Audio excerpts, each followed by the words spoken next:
ជារួមសម្រាប់ឆ្នាំទាំង12ប្រចាំថ្ងៃអាទិត្យទី28ខែធ្នូឆ្នាំ2025នេះមួយឆ្នាំជូតតនតលរាសីឡើងខ្ពស់ត្រដែតទំនាយជាថ្ងៃល្អសម្រាប់ការសម្រេចចិត្តធំៗឬចាប់ផ្ដើមគម្រោងថ្មីអ្នកនឹងទទួលបានការគ្រប់គ្រងពីមនុស្សជុំវិញខ្លួនហើយហិរញ្ញវត្ថុមានសញ្ញាល្អប្រសើរស្នេហាមានភាពផ្អែមល្ហែមនិងយល់ចិត្តគ្នាខ្លាំងពីឆ្នាំឆ្លូវក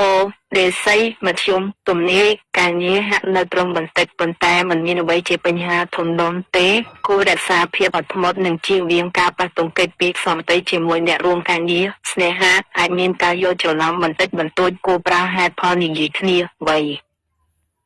ឆ្នាំខាលខ្លារាសីល្អបង្គោលទំនាយលៀបសំណាងចាប់ផ្ដើមរត់រប់អ្នកហើយបើមានបញ្ហាអ្វីពីមុនមកថ្ងៃនេះនឹងមានពន្លឺដោះស្រាយបានជាប៉ាន់តាស្នេហាមនុស្សនៅលីវអាចនឹងជួបមនុស្សដែលត្រូវចិត្តក្នុងកម្មវិធីជួបជុំ4ឆ្នាំថោះទន្សាយរាសីខ្ពស់ទំនាយជាថ្ងៃដែលអ្នកមានអារម្មណ៍ស្រស់ស្រាយនិងមានថាមពលការងាររកស៊ីមានដំណើរការរលូនហើយអាចនឹងទទួលបានដំណឹងល្អពីចម្ងាយស្នេហាគ្រួសារមានសេចក្តីសុខនិងសុភមង្គល5ឆ្នាំរោងនាថរាសីទៀបទំនាយថ្ងៃនេះគួរប្រុងប្រយ័ត្នរឿងការចំណាយនិងការធ្វើដំណើរឆ្ងាយមិនគួរជឿសង្កេតអ្នកដទៃងាយពេកទេក្រែងលោខាត្បូងប្រយោជន៍ស្នេហាហាក់មានភាពរកាំរកូលបន្តិចគួរចេះអត់ឱនឲ្យគ្នា6ឆ្នាំសាញ់ពស់រាសីមធ្យមទំនាយការងារមានសម្ពាធខ្លះតែអ្នកអាចគ្រប់គ្រងបានគួរយកចិត្តទុកដាក់លើសុខភាពជាពិសេសតាក់ទងនឹងការសម្រាកមិនគ្រប់គ្រាន់ស្នេហាធម្មតាមិនមានអ្វីប្រែប្រួលខ្លាំងឡើយ7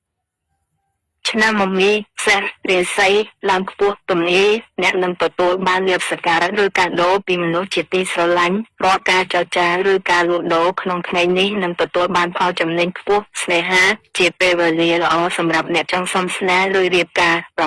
8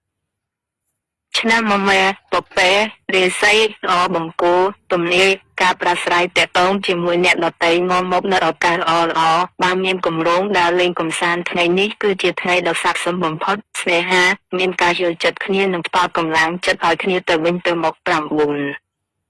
ឆ្នាំវប់ស្វារាសីមធ្យមទំនាយកុំមានចិត្តឆេវឆាវពេកក្នុងការដោះស្រាយបញ្ហាគួរធ្វើចិត្តឲ្យត្រជាក់នោះអ្វីនឹងល្អប្រសើរឡើងវិញប្រយ័ត្នការបាត់បង់សម្ភារៈបន្តិចបន្តួចស្នេហាគួរផ្ដល់ពេលវេលាឲ្យគ្នាទៅវិញទៅមកឲ្យបានច្រើន10ឆ្នាំរកាមន់រាសីខ្ពស់ត្រដែតទំនាយហងស៊ុយល្អណាស់ក្នុងថ្ងៃនេះ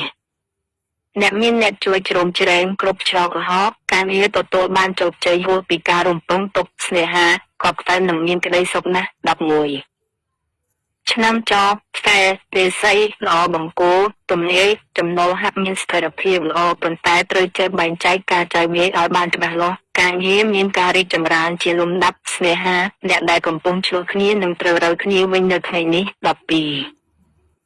ឆ្នាំកលជ្រូករាសីទៀបទំនាយត្រូវប្រយ័ត្នរឿងមិត្តភក្តិឬអ្នកជិតខាងបង្កចំនួនមិនគួរសម្រេចចិត្តរឿងលុយកាក់ធំដុំក្នុងថ្ងៃនេះទេរក្សាភាពស្ងប់ស្ងាត់ឲ្យបានច្រើនស្នេហាអាចមានការយល់ច្រឡំដោយសារសង្កេតអ្នកដទៃត្រូវជឿជាក់លើដៃគូខ្លួនឯងចំណាំនេះគ្រាន់តែជាការព្យាករណ៍ជារួមតាមក្បួនតម្រាសំណាងពិតប្រាកដកើតចេញពីការខិតខំប្រឹងប្រែងនិងអំពើល្អរបស់